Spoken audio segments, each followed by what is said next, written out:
Tardes a todos los... Estoy viendo ahora un poco más de gente conectada. Si pueden abrir las pantallas, mucho mejor, así nos vamos viendo, nos vamos conociendo y vamos anotando o haciendo las consultas que ustedes estimen pertinentes respecto de esta temática. Bueno, la clase anterior habíamos abordado la temática de dentro de los modelos de prevención. Habíamos trabajado con el modelo situacional. Este modelo situacional es bastante amplio, decíamos nosotros, tiene un concepto y está basado, fundamentado en varias teorías.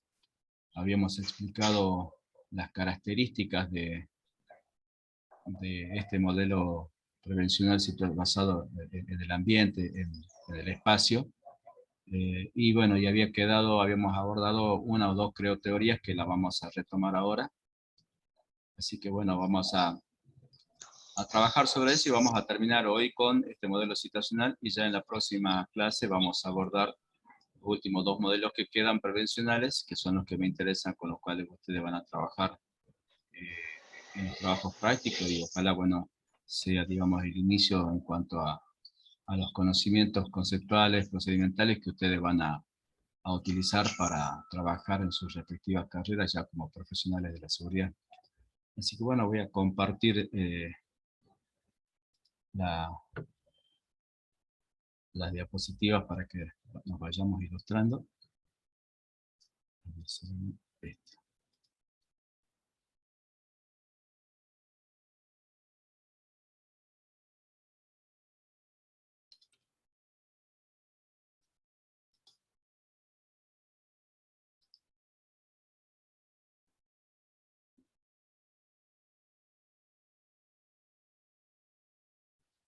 Bueno, ahí estamos, ¿sí? El título, prevención situacional, ya dijimos que habíamos avanzado en la primera parte sobre esta temática. Un simple repaso, acuérdense de que este modelo habíamos dicho que tenía dos dimensiones. Primero, bueno, ahí está el concepto que obviamente está dirigido a impactar sobre el plano situacional o ambiental, transformar esas situaciones que eran propicias para la comisión de un delito, ¿no? Aquí lo que interesaba era ese espacio defendible, ese territorio ocupado por los ciudadanos que en ese mismo lugar es donde los delincuentes cometen distintos tipos de delitos. Y esta teoría de prevención situacional, como decíamos, hace hincapié en eso, ¿no? En que modificando esas situaciones que son propicias para la comisión del delito, se puede realizar estas tareas de prevención. Y hablaba de dos dimensiones. Hablaba sobre una dimensión física, que básicamente tiene que ver con modificar el espacio físico. Habíamos hablado de la limpieza de basurales, de baldíos, de la iluminación de las calles, la accesibilidad de las calles. Eso ya lo habíamos visto la vez pasada. Medidas de protección, la instalación de cámaras. En la parte social habíamos dicho que correspondía más bien a las tareas de vigilancia, y dentro de estas teníamos dos partes, o dos grupos, podríamos decir: los vigilantes profesionales, que obviamente son los policías y también los otros organismos que no son de seguridad, pero que, por ejemplo, como los municipios, que son entidades locales, que también se involucran en la prevención del delito, o al menos en llevar a los ciudadanos un poco también de tranquilidad, de paz, también trabajan sobre estas temáticas, y que también son, decíamos, aquellos grupos institucionales que son llamadas guardias urbanas o vigilantes que las mismas instituciones u organismos contratan para los edificios, para los lugares de acceso público. Y después están los vigilantes no profesionales, que dijimos son eh, los mismos integrantes de la sociedad, los ciudadanos, los vecinos, que se agrupan, se organizan y también realizan este tipo de actividad en cuanto a la prevención situacional, ¿sí? Esto ya lo habíamos visto la vez pasada. Y dijimos también que dentro de estos vigilantes no profesionales están lo más conocido dentro del programa están los planes de alerta, comunidad vigila, con carteles, con recorridas nocturnas principalmente que hacen los vecinos en esa tarea de autoprotección, y la emisión de alarmas ante la detección de alguna actividad o personas que indican como sospechosas, ¿no? Ya habíamos hablado de las críticas positivas y negativas, esto lo vamos a saltear, así vamos avanzando, y vamos a retomar dentro de estas placas, como decíamos, las características de lo que es la prevención situacional, y vamos a abordar lo que es, digamos, las teorías que componen justamente, que dan fundamento a este modelo prevencional, ¿sí? Decíamos que este concepto está basado con la intención de impactar, ¿no?, en el plano situacional o ambiental de un determinado lugar para transformarlo y evitar esas situaciones que son propicias para el delito. Y esto, como decíamos, está basado, todas estas actividades, todas estas modalidades que se implementan en este modelo prevencional están basadas en un conjunto de teorías, ¿sí? Ese conjunto de teorías son las que nosotros las vimos, las enumeramos la clase anterior. Una de ellas, la primera, es la teoría de la elección racional del delincuente, ¿sí? Ahí al costado ustedes tienen, de la diapositiva, tienen cada uno de los autores que han trabajado o que han creado, digamos, este tipo de teorías. Yo les decía que no son teorías que unas van sustituyendo a otras, sino que son teorías que se van complementando. Algunas sobre la misma temática van ampliando, van, de alguna manera, van mostrando distintos puntos de vista y que, como les decía yo, complementan y fundamentan básicamente lo que es este modelo de prevención situacional. La otra teoría es la teoría de las actividades rutinarias, que obviamente está ligada a la teoría de elección racional del delito. Dentro de estas actividades rutinarias, el autor que vemos ahí hace referencia al triángulo del delito, donde básicamente dice que hay tres partes: una es el delincuente, la víctima, y el otro es la ausencia de la vigilancia, ¿no?, que puede ser un policía, un vigilante privado, o el mismo vecindario, ¿sí? Después está la teoría del patrón delictivo, también está muy ligado a cuál es la conducta racional. Cuando vimos la primera de la teoría de la elección racional del delito, está muy vinculada también a eso, ¿no?, con lo que es el patrón delictivo. Obedece a una serie de características basadas en esa elección y ese conocimiento cognitivo que tiene la persona respecto de lo que es el ambiente, el lugar y la modalidad que va utilizando en su experiencia en la comisión del delito. La prevención criminal basada en la modificación del ambiente físico también, es decir, conociendo cuál es la elección racional del delincuente en este triángulo del delito, obviamente modificar el ambiente, ¿para qué? Para hacerlo no propicio para la comisión del delito.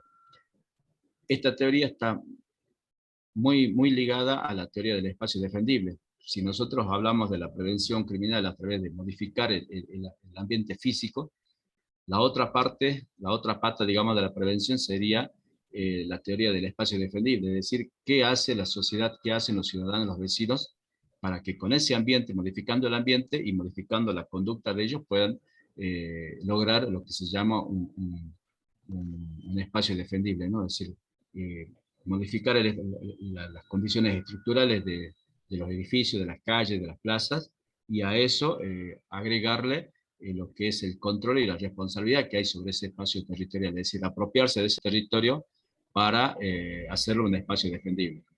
Y bueno, y dentro de esto después está la teoría, la policía orientada a la solución de problemas, que está muy ligado a todas las otras teorías, y dentro de la solución de problemas también hay una postura, digamos, una modalidad que es de la policía de tolerancia cero, que se, que se cuestiona o se indaga si es una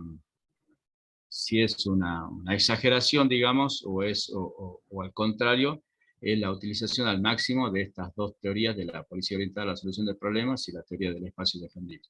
Eso lo vamos a ver ahora en desarrollo una por una, y les hacía esta primera introducción para que ustedes vayan viendo el nexo y las relaciones que hay entre una y otra, ¿no? Porque, como les decía, es el conjunto de teorías los que le dan fundamento a este modelo de prevención situacional. Bueno, La primera la vimos un poco la clase anterior, la teoría de la elección racional. Ahí está el autor los autores que hablan sobre esto.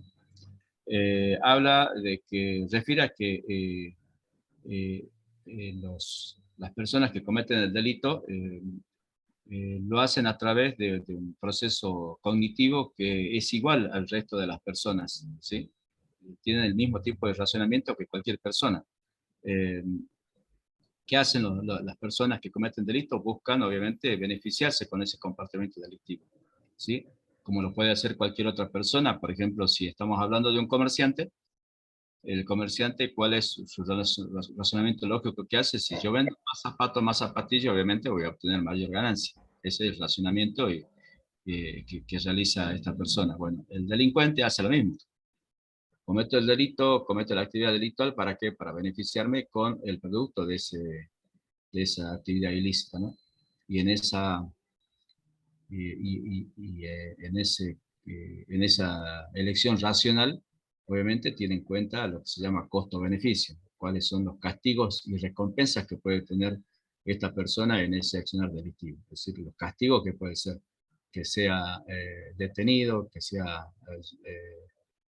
puesto a disposición de la justicia a través de una causa penal.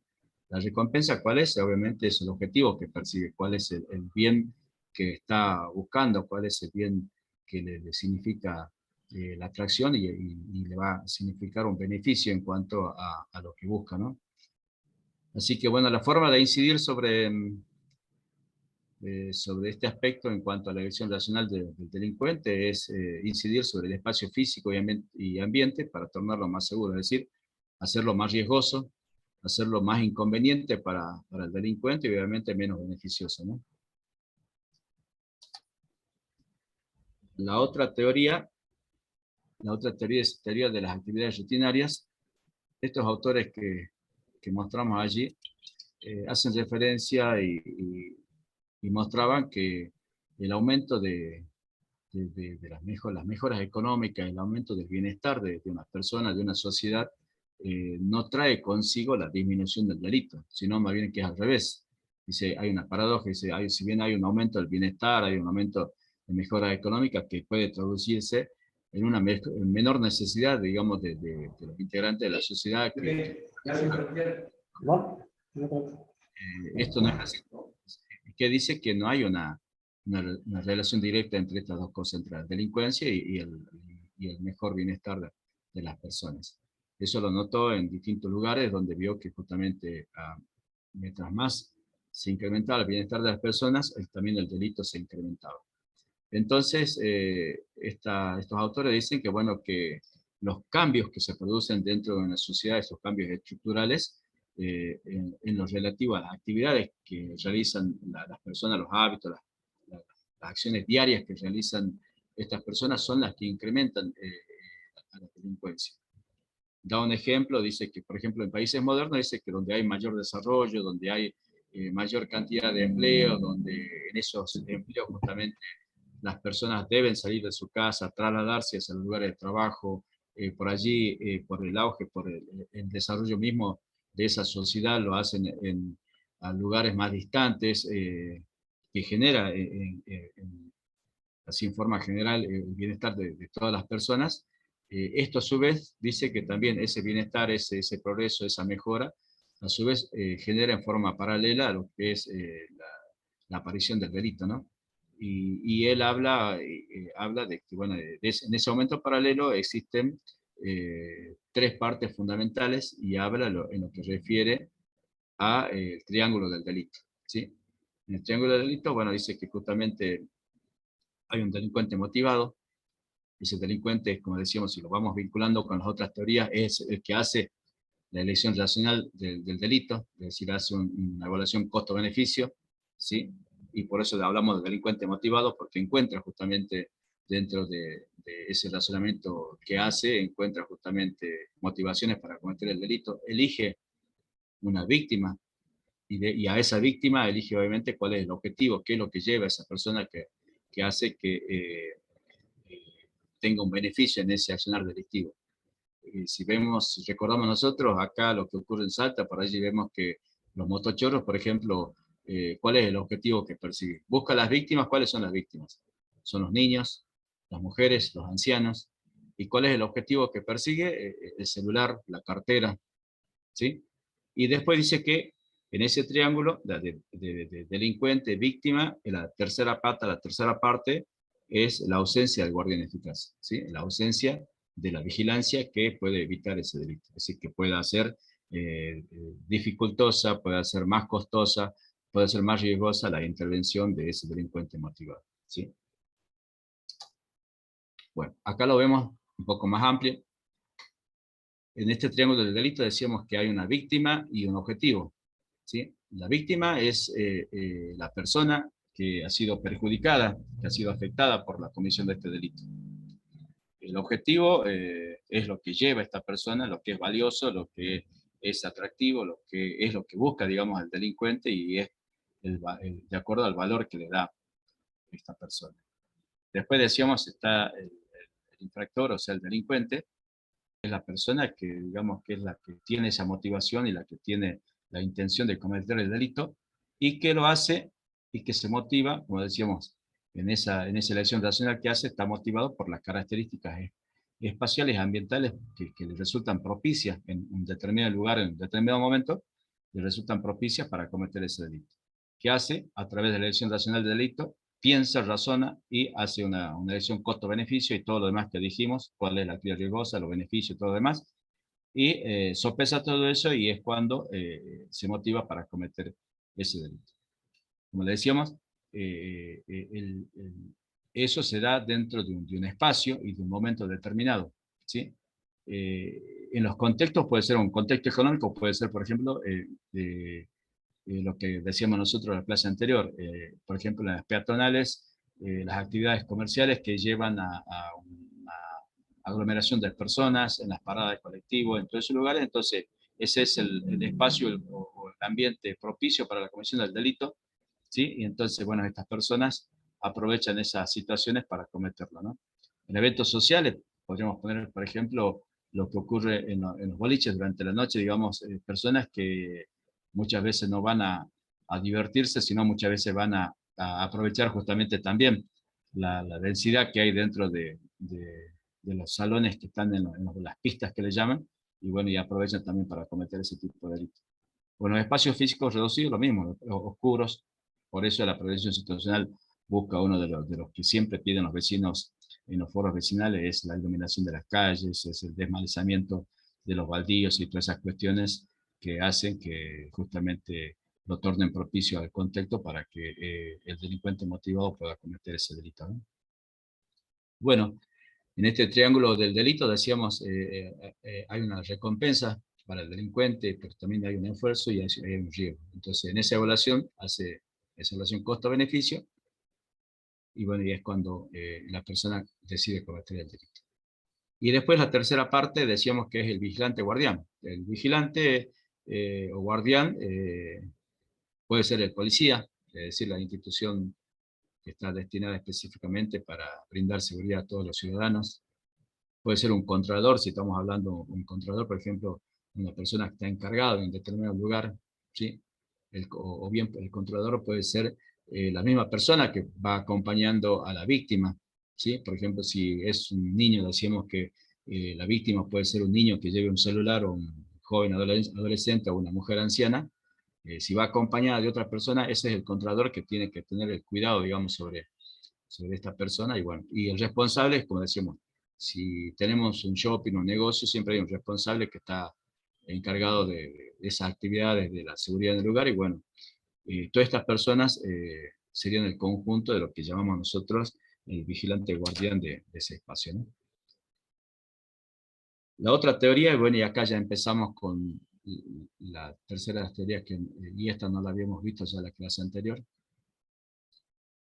habla de la teoría del patrón delictivo, ¿sí? Este matrimonio, estos autores hablan de que el delito no se produce así al azar, no se produce de manera aleatoria, sino que hay un patrón, digamos, dentro de esto, y tampoco se produce de manera uniforme en todo un territorio, sino que también hay lugares determinados donde hay una mayor concentración del delito.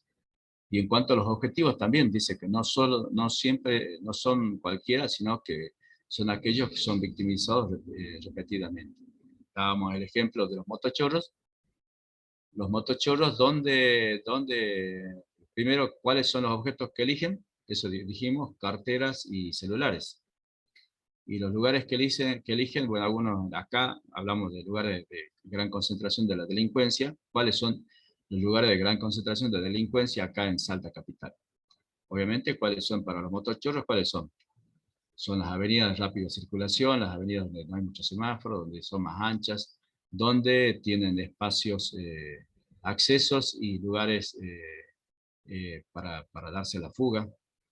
Si hablamos dentro de lo que decíamos, los punguistas, que trabajan, decíamos, en las peatonales, en las paradas de colectivos, en los lugares de concentración de la delincuencia, ¿dónde van a hacer? Justamente eso, en los accesos a los comercios o en las mismas paradas de colectivos, o inclusive dentro de los mismos colectivos. ¿Sí? Lo cierto es que esta teoría del patrón del delito dice que justamente estos objetivos y estos lugares dan señales, es decir, dentro de un determinado ambiente o un determinado espacio, se emiten señales que el delincuente las toma como claves. ¿Sí? El delincuente, si recordamos la teoría de la dirección racional del delito, decíamos que se basa en información. Esa información, ya habíamos dicho en la clase anterior, que puede ser parcial, casi nunca es completa.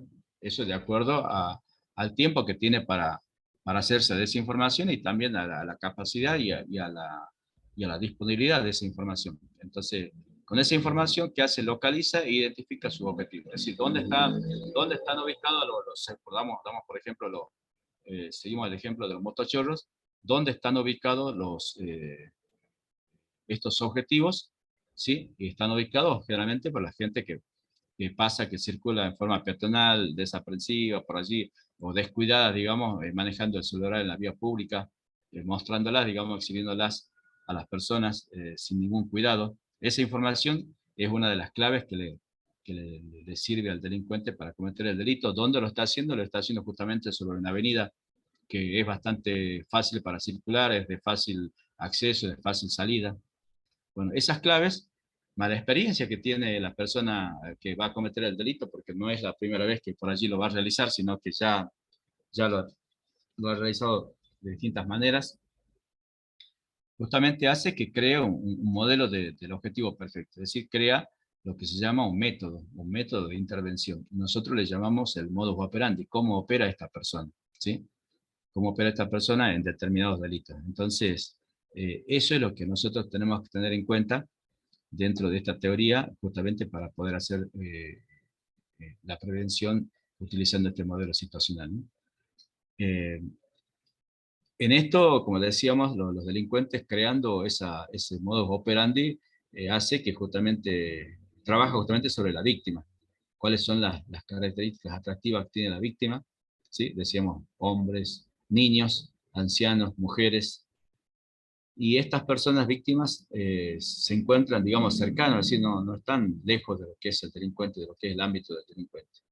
Y este delincuente, como decíamos nosotros, se maneja a través de esa teoría racional del delito, a través de la creación de este patrón del delito, que básicamente se rige por estas premisas, ¿no? Que dice, a mayor desplazamiento existe mayor costo para cometer el delito. Entonces, cuando hay un mínimo esfuerzo, ¿qué hace? Busca desplazarse lo menos delito para obtener un mayor beneficio. Y en esto existen dos aspectos importantes, dos conceptos importantes. Uno de ellos es el mapa mental que hace el delincuente sobre ese espacio y la distancia de decaimiento. Son dos conceptos importantes que lo vamos a ver ahora. ¿Cuál es el mapa mental que se representa cognitivamente el delincuente? Es eso lo que yo le decía, esa información que el delincuente se hace en el tiempo que tiene y con la disponibilidad y con la capacidad que tiene para lograr esa información, en ello se representa un escenario, un mapa mental que básicamente es conocido por resultar de familiar, por haber experimentado distintas actividades en ese espacio.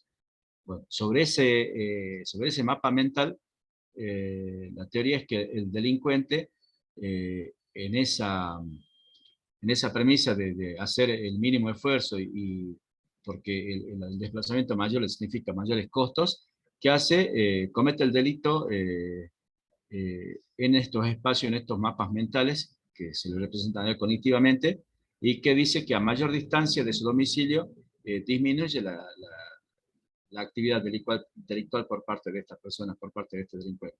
¿Sí?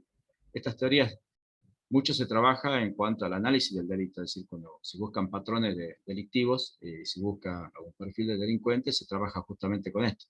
Si se ubica un sospechoso, entonces se trabaja sobre esa persona, dónde vive, y obviamente se traza un mapa mental o un mapa hipotético donde podría actuar esta persona, y entonces en base a eso es que se van trabajando en base a estos patrones y a estos conceptos que estamos mostrando acá, ¿no?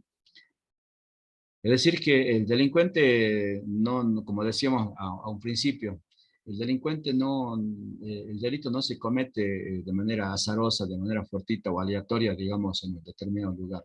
Por eso es que existen lugares donde hay una mayor prevalencia del delito, ¿no? El delincuente elige a dónde se va a dirigir y a dónde va a cometer el delito. Obviamente, cuáles son las zonas que busca, son aquellas zonas que le resultan mejores para lo que es la vía de escape, las vías de acceso, donde no haya vigilancia policial. Yo les puse un ejemplo, allí dice ejemplo, Villa Palacio, Salta. Quienes conocen Villa Palacio, la parte digamos, que colinda con el río Arenales, allí hay una bajada al río, ahora creo que se está construyendo un puente sobre ese espacio. Antes de eso había un acceso al río y ese cruce, digamos, por el río se llegaba hacia el otro barrio que era Costanera. ¿Qué hacían las personas? Las personas muchas de las que vivían del otro lado del río, se cruzaban hacia Villa Palacios, lo hacían generalmente por aquellos accesos, no eran muchos, sino eran 4 accesos que justamente eran oscuros porque no está iluminado, eran baldíos con arbustos de altura. Estos arbustos en esos accesos generaban como espacios como barreras, digamos, que eran de difícil acceso, difícil visión en ese lugar, y en horas nocturnas obviamente el lugar era bastante oscuro, inclusive durante las primeras horas del día, y obviamente que era poco transitado únicamente para aquellas personas que por allí no querían ir a dar toda la vuelta, de hacerlo por la avenida Paraguay y todo eso, sino que se cruzaban por ese lugar porque les resultaba más rápido y, digamos, más accesible hacerlo por ese lugar. Entonces, ¿qué hacían los delincuentes? Ese era, como decíamos, el ambiente era el ambiente propicio. ¿Por qué? Porque estaba la ausencia de la vigilancia, el ambiente era propicio por la oscuridad, por los matorrales y por todo eso, era un lugar desolado. Entonces las personas que pasaban por allí generalmente eran personas trabajadoras que iban temprano a sus lugares de trabajo y obviamente llevaban algunos elementos de valor o llevaban algunos vehículos como motocicletas que eran apetecidas, digamos, que era el objetivo de estos delincuentes, ¿no? Entonces allí vemos un ejemplo claro de lo que es el patrón del delito, ¿sí? La modalidad que utilizaban estas personas es muy clara en ese lugar, era esperarlos allí en el lugar, sorprenderlos, golpearlos, quitarles los elementos de valor y fugarse cruzando a través del río para internarse en el lugar, en ese territorio que era, en ese mapa cognitivo que ya le decía que era conocido únicamente por ellos, ¿no? O más bien más por ellos que por otras personas. Vamos bien con el horario.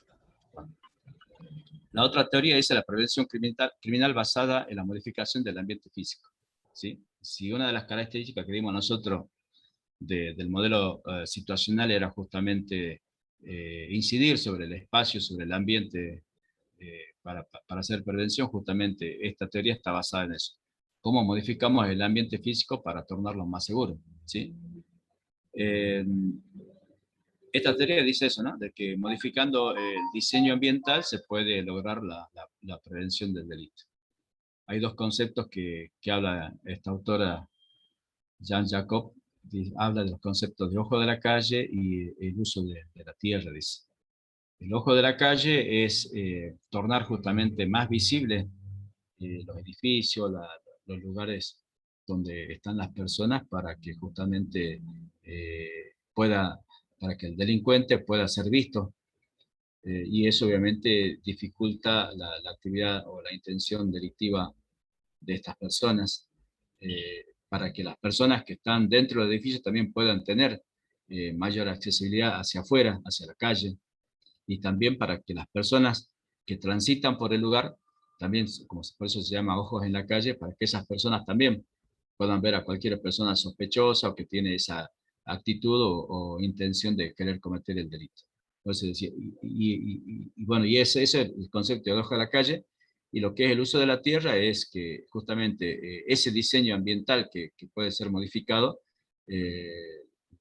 es que debe ser ocupado. El uso de la tierra debe tener una ocupación, debe tener una actividad para justamente tornarla visible, ¿no? Si yo, por ejemplo, una calle que es oscura, que es angosta, que no tiene iluminación, que está por allí desolada, que no está habitada dentro de esa calle o pasaje que no tiene salida, apenas tenemos dos, tres vecinos y el resto son todos baldíos o terrenos sin habitar, obviamente que es un lugar propicio para que cualquier persona pueda esconderse, pueda cometer un delito, y bueno, y todo eso, ¿no? Estos dos conceptos están muy ligados a lo que es la teoría del espacio defendible. En cuanto a la modificación del ambiente físico, estamos hablando de eso, modificar los edificios, modificar el diseño de las calles, la iluminación, todas esas cuestiones, y la teoría del espacio defendible suma eso más la actividad de prevención que puedan realizar las personas, los mismos vecinos que son los habitantes de ese lugar, ¿no? Bueno, dice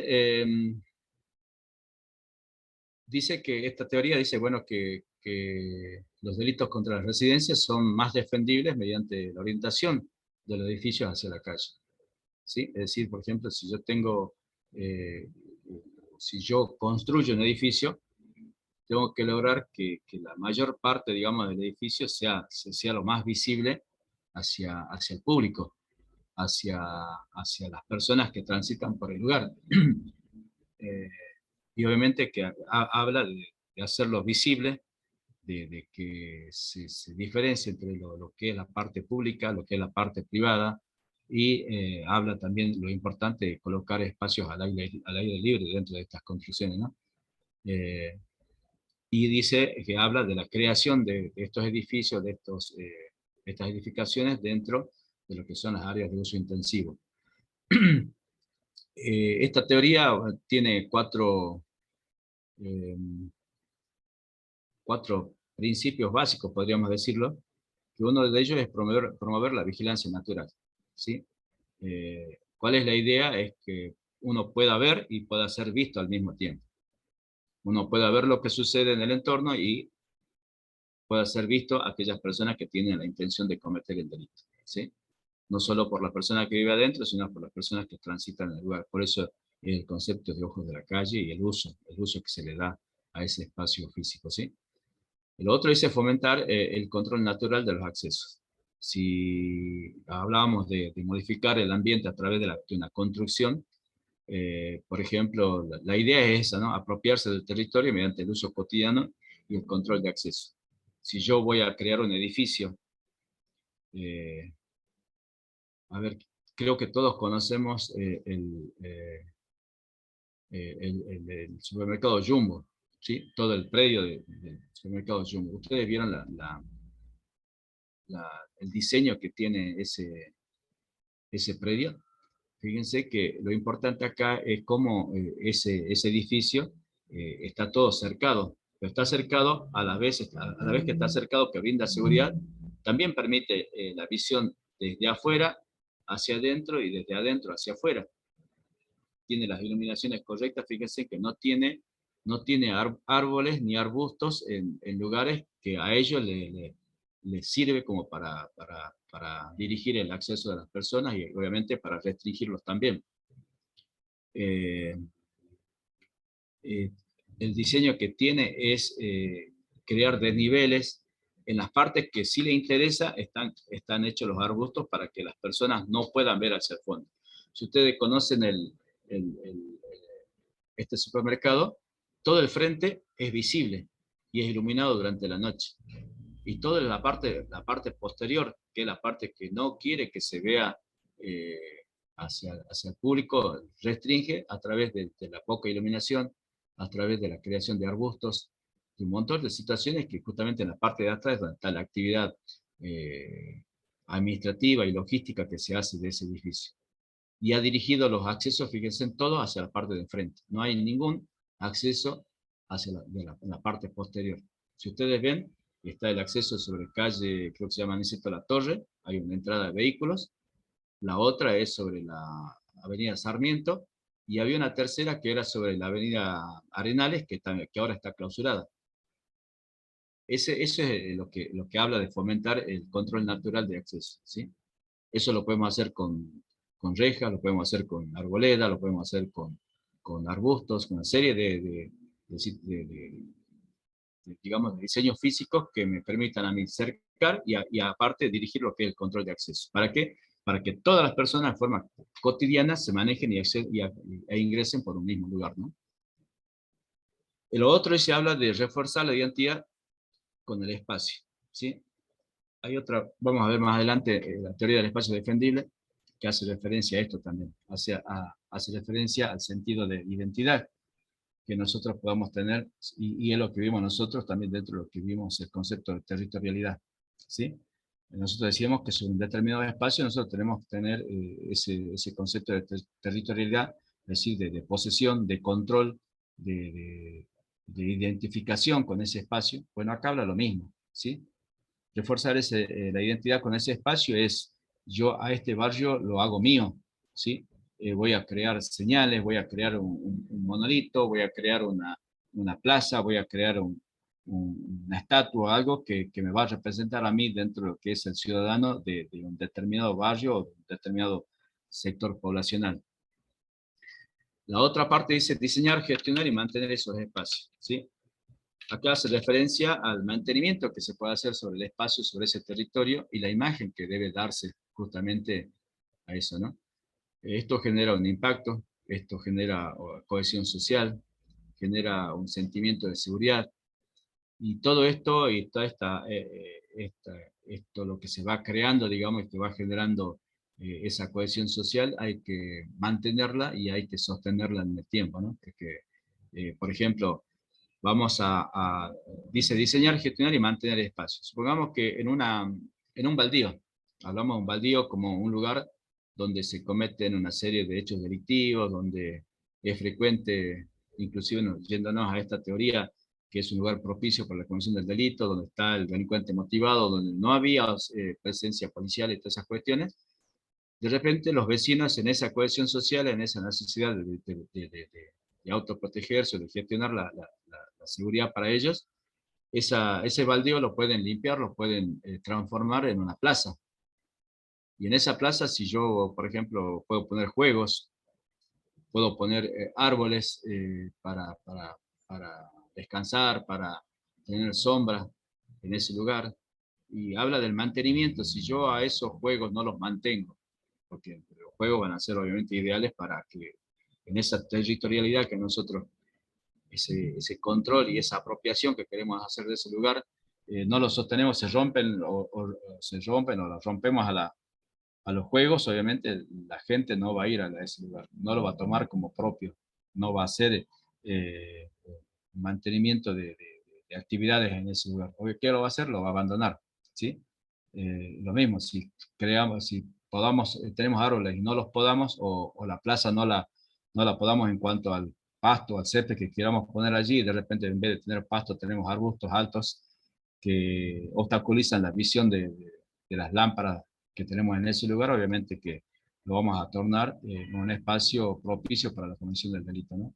Bueno, estas son las premisas, digamos, en las que se basa, digamos, para poder hacer prevención eh, utilizando justamente lo que es la modificación del ambiente físico.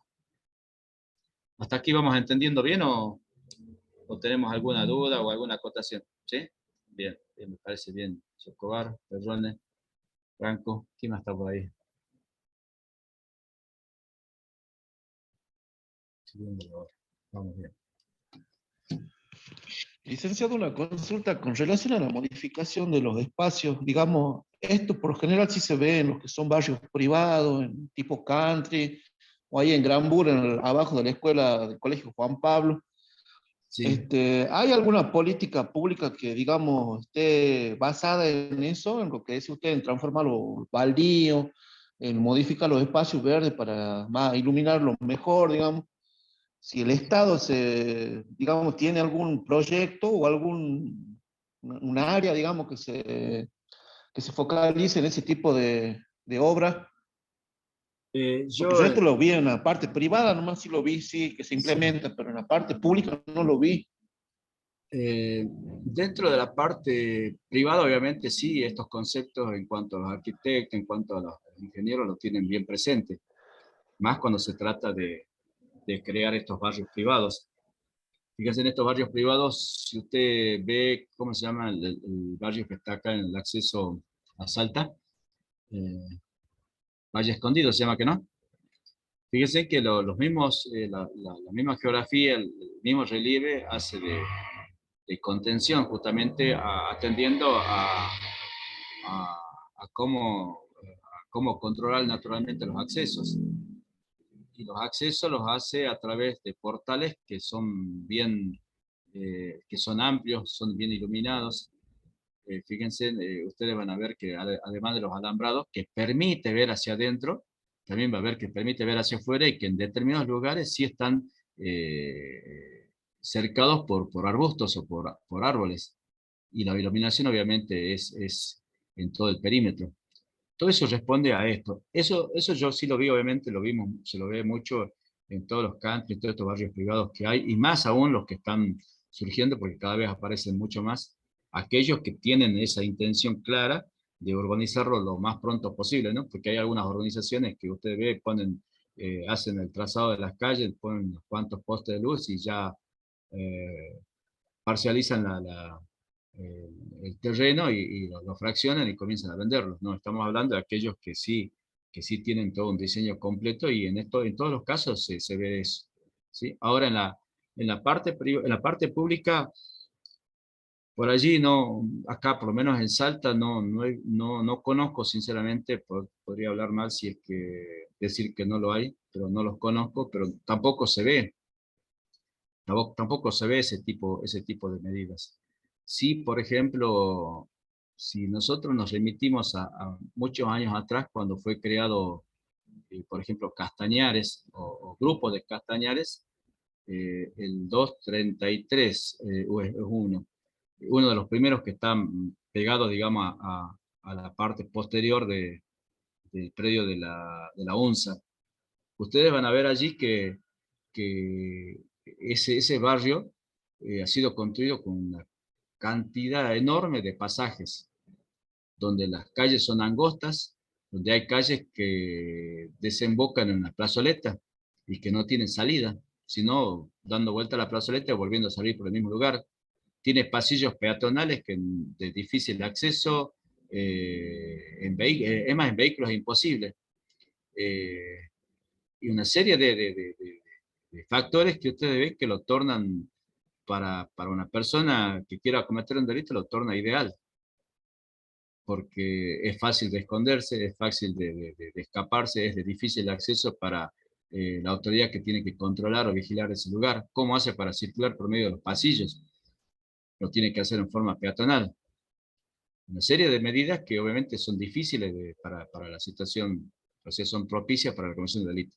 Ahora, si usted ve los otros barrios, los nuevos barrios que se están creando, o sea, aquellos planificados, no estoy hablando de aquellos barrios que de repente eran asentamientos y que sobre ese asentamiento se han trazado, digamos, las líneas de organización.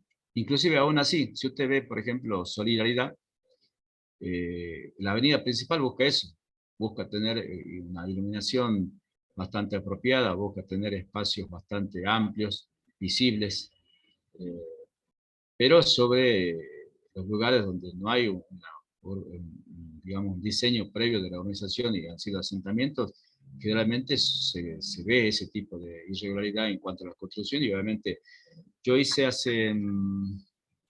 cuando estaba en seguridad, debe ser ya no sé, 8 o 10 años, en una oportunidad que trabajé allí, me puse a recabar información respecto de los índices delictivos en toda la provincia de Salta. Y me daba la coincidencia de que en todos los asentamientos que había en la provincia, digo en la provincia, estoy hablando por ejemplo de Orán, todo lo que era barrios periféricos que antes eran asentamientos, estoy hablando de lo que era Solidaridad y más allá está, ¿cómo se llama el otro barrio que está para el otro lado?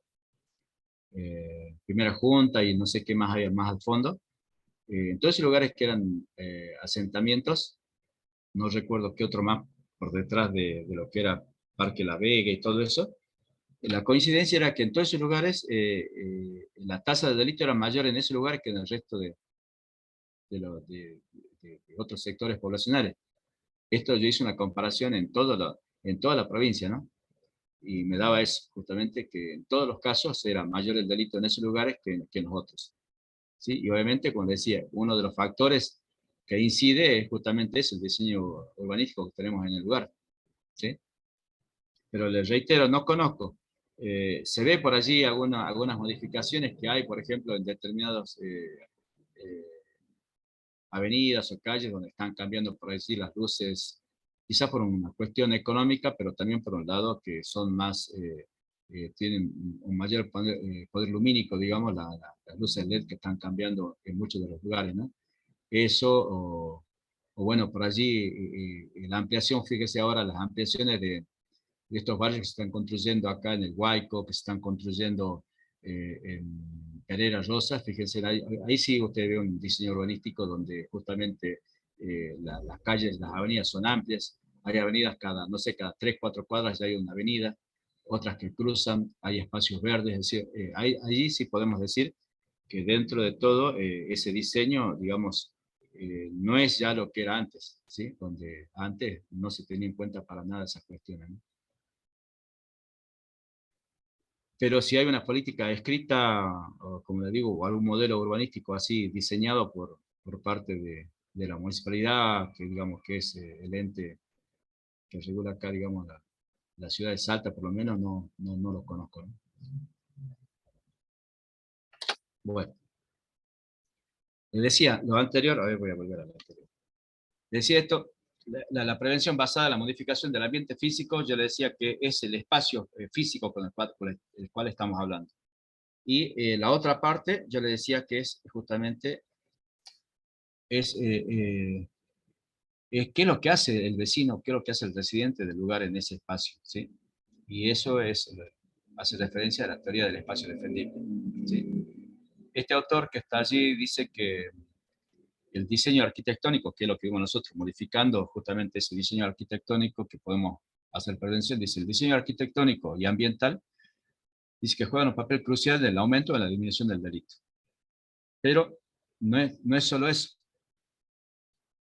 Eh, este autor, en este libro de Espacio Defendible, decía que había notado que, por ejemplo, en Nueva York decía que había notado que los delitos se incrementaban o había una mayor cantidad de delitos en aquellos lugares donde había edificios de gran altura. A diferencia de que en aquellos lugares que había edificios de menor altura, era menor la cantidad de delitos que ocurrían en ese lugar, ¿no? Eh, él se basaba en que si los residentes no tienen un control y no tienen una responsabilidad sobre el espacio donde están viviendo, sobre ese territorio, no se apropian de ese territorio, obviamente que no va a disminuir el delito, no se va a poder dar esta teoría del espacio defendible, ¿sí? Eh, Él hacía referencia a que, bueno, que justamente tomando de referencia la anterior teoría, decía que el entorno residencial en el cual uno vive, en el cual uno reside, eh, tiene características físicas que hacen propicia a la comisión del delito. Entonces, trabajar sobre estas características físicas, sobre la disposición de estos edificios, la ubicación y el plano de, de la ciudad, digamos, el plano del sitio donde están ubicados estos edificios, allí sí se puede trabajar, y allí sí es donde los propios habitantes pueden convertirse en los mismos actores en cuanto a la prevención del delito, ¿no? Dice así que solo es defendible si los residentes tienen esa intención de controlar y de hacerse responsable de ese espacio y de lograr un buen diseño ambiental, ¿sí? A eso se refiere la teoría del espacio defendible, cuando digo, es qué es lo que puede hacer el vecino para proteger, para defender ese espacio donde vive, más la estructura ambiental donde están residiendo, ¿no? Y bueno, dice que este espacio defendible es un fenómeno sociofísico, es decir, una parte, lo social que puedan hacer las personas, y físico, es decir, cómo es la estructura ambiental donde ellos están residiendo. A eso se refiere. Y que dice, bueno, tanto sociedad como elementos físicos son la parte más importante para ser exitoso, digamos, lo que es esta teoría del espacio defendible, ¿no? Esta teoría tiene varios factores, 5 factores. Uno es la territorialidad, ¿sí? Ya hablamos del concepto de territorialidad, y dice que ese lugar donde ellos están residiendo, para ellos tiene que ser sagrado, tiene que ser cuidado, así como una cosa sagrada. Apropiarse, defenderlo, identificarse con ellos, tener el control sobre ese territorio, ¿sí? Habla de la vigilancia natural. La vigilancia natural ya la vimos en las otras teorías en cuanto al diseño ambiental, ¿sí?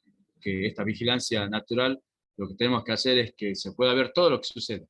Como decíamos, de adentro para afuera, de afuera para adentro, que nos puedan ver a nosotros, que, que se pueda ver al delincuente si tiene esa actitud o esa intención de cometer el delito. Hace referencia a la imagen.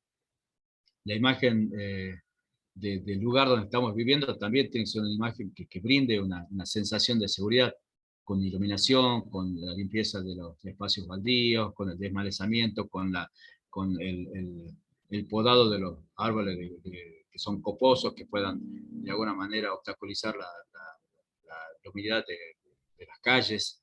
El medio hace referencia al lugar donde que estamos hablando de estos residentes, que si está cercano a un área policial o a una zona comercial, por ejemplo, que es bastante concurrida, obviamente que también va a poder ser utilizado como un espacio defendible, ¿no? Es decir, si yo estoy viviendo al lado de una comisaría, obviamente que la circulación, la presencia de la vigilancia allí en el lugar me va a permitir eso. Lo mismo si estoy en una zona comercial, me va a permitir todo eso, ¿no?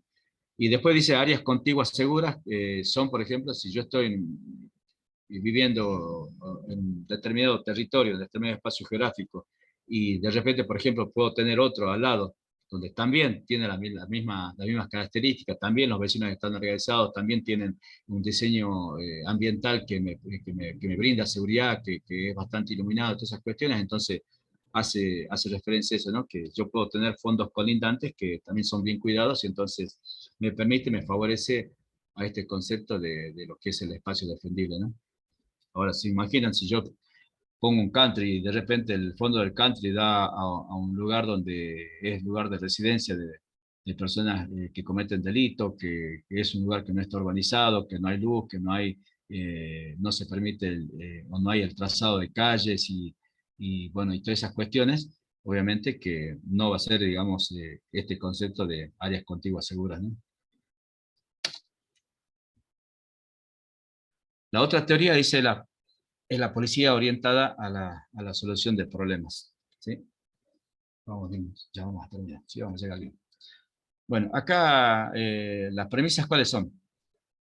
Dice que la policía, a ver, si la policía se guía por simplemente estoy diciendo, no digo que es innecesario, no digo, si únicamente se guía por las tasas delictuales, es decir, sacar una estadística de los delitos, dónde se cometen los delitos, qué cantidad de delitos hay, por ejemplo, en un determinado barrio, por allí esa información no va a ser suficiente, ¿sí?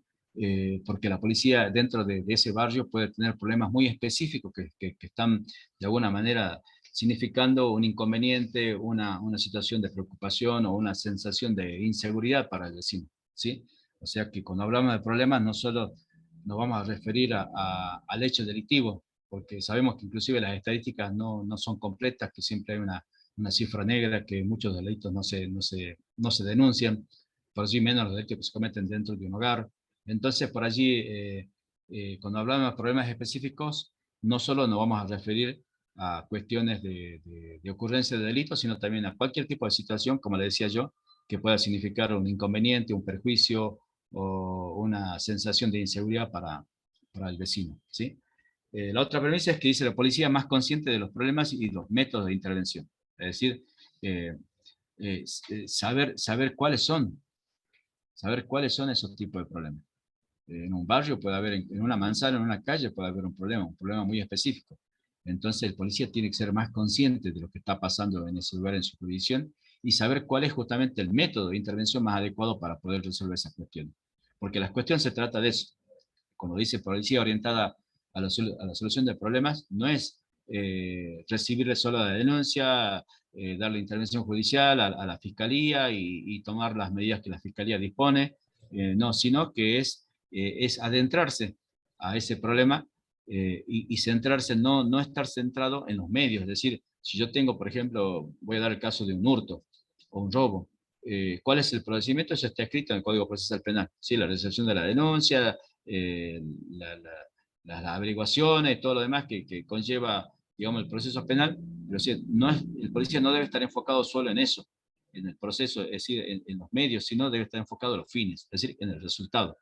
Básicamente, en el efecto que puedan tener la intervención que puedan hacer estos policías en ese problema específico que pueda tener la persona. Si yo no soluciono ese problema al delincuente, perdón, al vecino, al ciudadano, al residente de un determinado lugar, yo le voy a llevar 10.000 estadísticas y hasta puedo llevarle las causas de esa ocurrencia del delito, pero al vecino no le va a interesar eso. Y ustedes eso seguramente lo deben notar en las quejas, en los reclamos, en el fastidio algunas veces de los ciudadanos, de los vecinos cuando se hacen las reuniones barriales o los foros vecinales, que ellos buscan soluciones.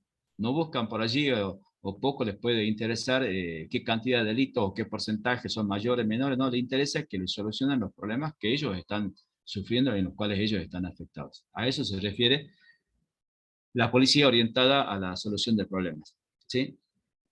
Eh, la metodología, como le decía, es no solo centrarse en el delito, sino también en el desorden, en todos aquellos miedos que persisten en la ciudadanía. ¿Sí? Hay una metodología que se llama SARA. Las SARA son 4 siglas en inglés que significan esto, ¿no? La búsqueda de estas problemáticas, es decir, recorrer, conocer el barrio, la jurisdicción, entrevistarse con el vecino en esa policía de proximidad, tomar información del vecino, de las problemáticas que hay, de las causas y todas esas cuestiones, hacer esa búsqueda, hacer el análisis de cuál es el problema que está ocurriendo, ese problema específico que decíamos nosotros allí en la primera de las premisas, ¿sí? Brindar una respuesta. Es decir, tenemos que tenemos que intervenir en ese tipo de problemáticas específicas y obviamente que esa intervención debe ser evaluada, debe ser medida y ver si es eficaz y darle esa respuesta justamente al vecino, a la persona que está sufriendo ese tipo de problema específico, ¿no? Como le decía, se nutre de la policía de proximidad. Es la única forma, o una de las formas más importantes de lograr información de aquellas problemáticas específicas de las cuales está siendo víctima o está sufriendo una persona o un grupo de personas o un vecindario en un determinado lugar.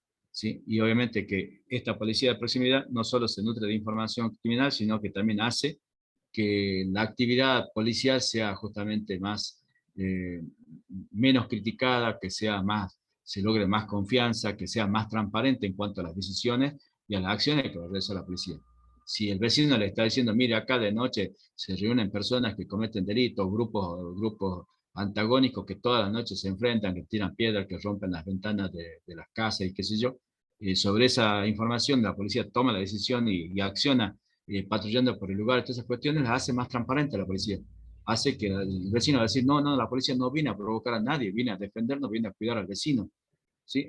Todas esas cuestiones resultan importantes dentro de esta teoría, ¿no?, de policía orientada a la solución de problemas.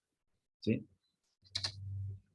Y bueno, la última, ya terminamos, la última habla de esta prevención, esta modalidad que ha sido muy criticada, es muy conocida, creo que todos los que trabajamos en el ámbito de la seguridad la hemos escuchado, la hemos leído, que hablan de la policía de tolerancia cero, ¿sí? Hay autores hay personas que se preguntan, ¿no?, si, en referencia justamente a las teorías que vimos anteriormente, ¿es una mala interpretación o una mala aplicación de las teorías que vimos anteriormente? Uno dice que es una mala interpretación del modelo de policía de proximidad y del modelo de policía orientada a la solución de problemas. Otro dice que es al revés, que es la aplicación al máximo de estos dos modelos. ¿Sí? Yo les dejo para ustedes por allí una crítica o en ustedes mismos tratar de definir a ver cuál de las dos sería, ¿no? Porque, como decíamos nosotros, la policía de proximidad, que decíamos nosotros, se nutre de la información que pueda dar el vecino y de solucionar justamente ese problema específico que el vecino le está diciendo. Mire, acá todas las noches roban, acá todas las noches se juntan gente, acá hay delincuencia, acá hay droga. Entonces, esos problemas específicos que tiene el vecino, ¿sí?, se logra a través de esta modalidad de policía de proximidad, ¿sí? Y orientar la solución del problema porque el vecino busca eso. Entonces, a ver, si nosotros en este modelo dice policía de tolerancia cero, ¿cuál de los dos sería referente a esto? Dice, ¿no? Estas premisas que tiene este modelo dice que, bueno, si reducimos el desorden, se reduce el delito. Dice, acá a ver si ustedes leen, voy a correr esta. Si ustedes leen acá, dice, yo los transcribí, dice, mire, dice, reduce el desorden y conseguirás reducir el delito. La estrategia consiste en mandar un fuerte mensaje a aquellos que cometen delitos menores, advirtiéndole de que serán responsables de sus actos. El mensaje es el siguiente, dice, comportaos bien en los lugares públicos o la policía actuará. ¿Sí? La policía también os controlará para asegurarse de que no creáis problemas crónicos o estáis buscados por otros delitos más serios. La policía también os preguntará sobre lo que sabéis sobre el crimen en vuestro vecindario. ¿Sí? Fíjense en ustedes que, por eso yo les preguntaba me preguntaba y les pregunto por allí, no para el que quiera responder lo puede hacer, sino para ustedes mismos.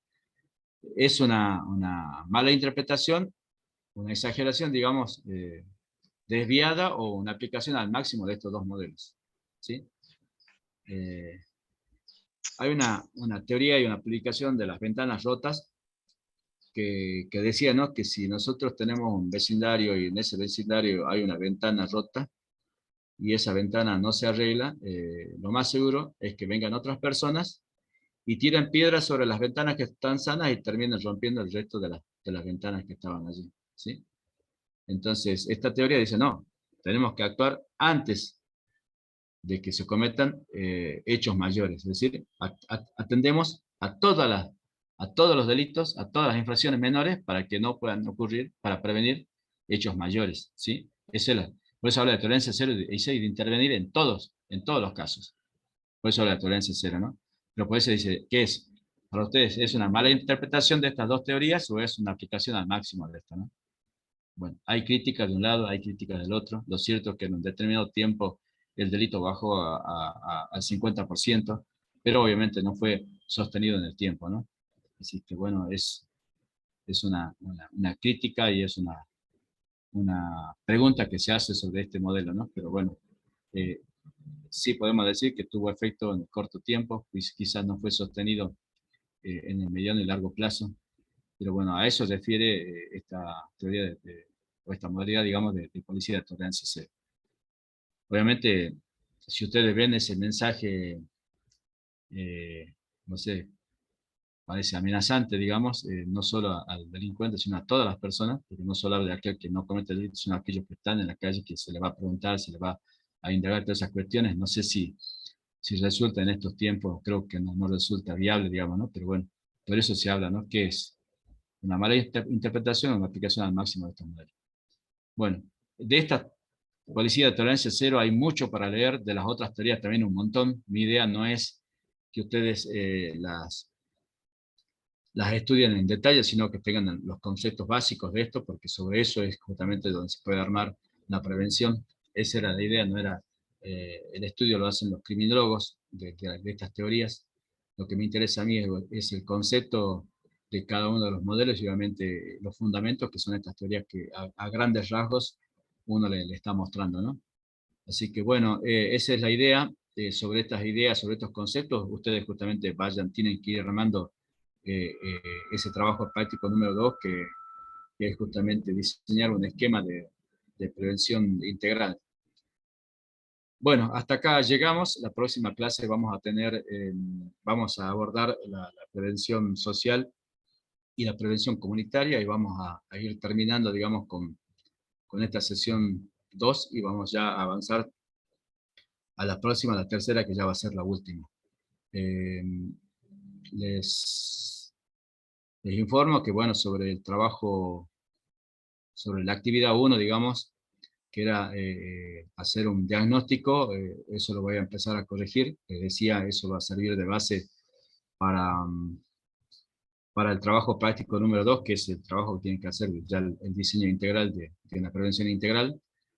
Aquellos que por allí a lo mejor no han podido cumplimentar, no han subido el trabajo a la plataforma, voy a ampliar el plazo de la actividad 1 para que ustedes puedan a su vez hacer también la 2. Obviamente lo voy a hacer en forma paralela ya a la actividad 2 por unas cuestiones de tiempo, de términos que uno tiene que cumplir. Y les decía, ¿no? Esta actividad 2 va a servir para la actividad 3, que van a hacer el diseño de aquellos variables e indicadores que nos van a servir para medir lo que ustedes están diseñando ahora como una prevención integral. Y todo esto les va a servir a ustedes para poder certificar, digamos, conocimiento al momento que tengan que hacer las evaluaciones al final de esta cursada, ¿no? Bueno, hasta acá llegamos. Hay tiempitos, nos quedan 15 minutos o quizá menos. Para aquel que quiera hacer una pregunta, alguna acotación, estamos a la escucha y a la disposición de cualquier consulta que quieran hacer, ¿no? Bueno, ¿nada? ¿Quién está ahí? Dice Lorena Luna, Pamela Tolava, Perrone, no sé quién ha estado por ahí de pronto. A ver qué tienes. Buenas tardes, licenciado. Sí, ¿quién habla?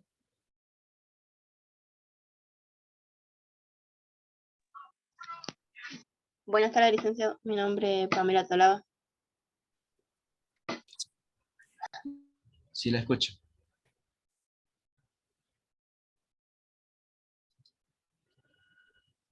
Sí, con respecto al trabajo, al primer trabajo práctico, yo hace poco me uní a la licenciatura y quería para poder presentar. Sí, yo le decía, hoy, si no mañana, voy a volver a cargar, digamos, el trabajo práctico 1 para que aquello como usted o algunas otras personas que no hayan tenido tiempo lo puedan presentar, ¿no?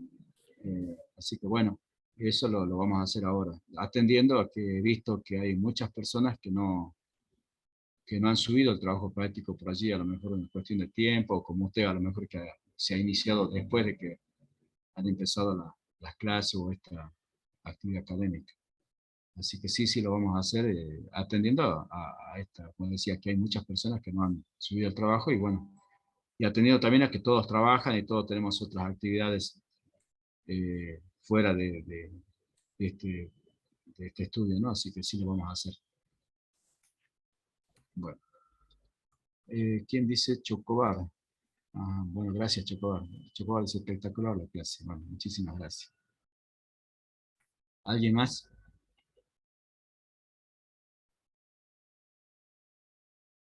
Bueno.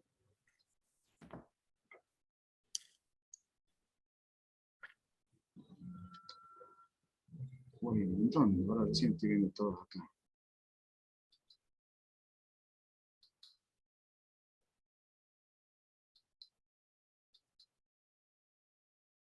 Bueno, entonces damos por terminada la clase y Dios mediante nos estaremos viendo la otra semana para terminar de cerrar la sesión número 2.